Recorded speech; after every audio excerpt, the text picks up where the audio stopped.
Luna grabbed my phone last week, held it to her ear, said hello. She's 2. No one taught her. That's when I realized she's been learning something way worse than I thought. It's not her screen time, it's yours. You scroll for an hour, what she's actually learning is 10x worse than the worst show she could watch. What is she learning? I'll spell it out. And the long-term effect will make you put your phone down tonight. And that's when it hit you. That's when it hit me. We spent so much time worrying about how much screen time Luna should have, but we never once talked about how much screen time she watches us have. And that's the conversation nobody wants to have. Because it's easy to set rules for your child. It's much harder to set rules for yourself. I literally have a screen time limit set on Luna's tablet, but not on my own phone. The irony is not lost on me. The irony is never lost. It's just ignored. Here's the uncomfortable truth. Children under 3 don't learn language, social skills, or emotional regulation from screens. Research is very clear on that. They learn those things from watching the humans around them. So when your child sees you staring at a glowing rectangle 50 times a day, picking it up at meals, checking it mid-conversation, scrolling in bed, what are they learning? They're learning that the rectangle is the most important thing in the room. More important than food. More important than the person across the table. More important than them. And they're not thinking this consciously. They're absorbing it. It's modeling. The most powerful form of teaching there is, stay with me. There's one practical fix coming up that takes 30 seconds to set up. You said something to me a few months ago that I still think about. You said, your screen time isn't very passive, is it? You check your phone every 10 minutes. That's not passive at all. I did say that. Because you were talking about passive income and checking your portfolio, and your eyes were glued to your phone while Luna was trying to show you a leaf she found. And she stood there holding that leaf, waiting. And eventually she just dropped it and walked away. I didn't even notice until you told me. And that might be the worst part. I wasn't choosing the phone over Luna. I wasn't even aware I was doing it. And that's the problem with phone habits.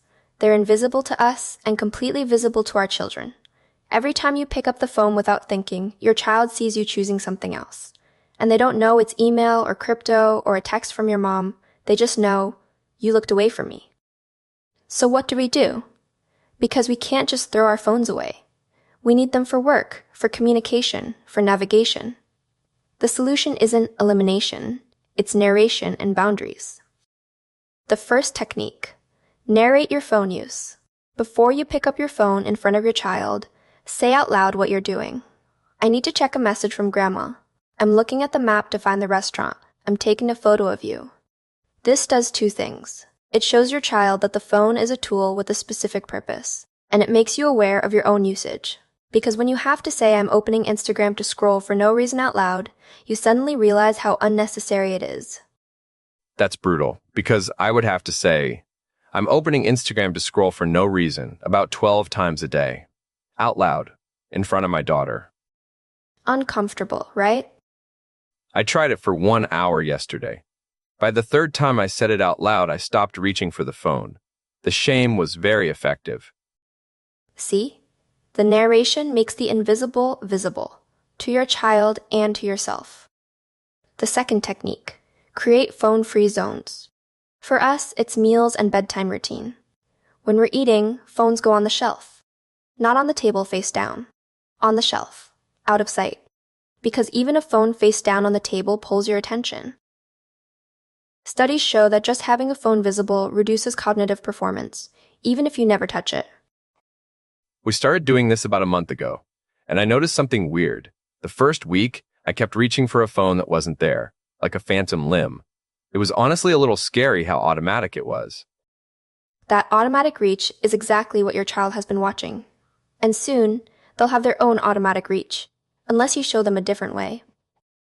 The third technique, have a phone parking spot. This is a physical place where your phone lives when you're with your child. Ours is a basket by the front door. When we're in active family time, the phone parks. It's not about perfection. It's about creating a visible signal, both for yourself and for your child, that says, right now, you are more important than that screen. Luna actually points at the basket now. If I'm holding my phone when I shouldn't be, she points at it and says, "Park, 2-year-old accountability partner." She learned the system, and she's reinforcing it. That's the beauty of modeling. It goes both ways. Okay, real talk. I'm not perfect at this. I still check my phone too much. I still slip, but I'm better than I was 3 months ago. And the biggest change isn't that I use my phone less. It's that I'm aware of when I'm using it. That awareness alone changed everything. And that's all we're asking of anyone watching, not perfection. Awareness. Notice when you reach for the phone. Notice if your child is watching. Notice what you're modeling. That's the first step. And one more thing. This isn't about guilt. If you're watching this and feeling terrible about your phone habits, stop. You're here. You're thinking about it. That already puts you ahead. The goal isn't to become a screen-free monk. The goal is to be intentional. Use your phone on purpose, not on autopilot. Homework. Try the narration tonight. Every time you pick up your phone around your kid, say out loud while you're picking it up. Just for one evening. See what you learn about yourself. And tell us in the comments, what's your biggest phone habit around your kids? The one you know you should change but haven't yet? No judgment. We all have one. Let's talk about it. If this made you put your phone down even for a second, hit subscribe. We'll see you in the next one. Bye, everyone. And remember, your child's first screen time teacher isn't YouTube. It's you.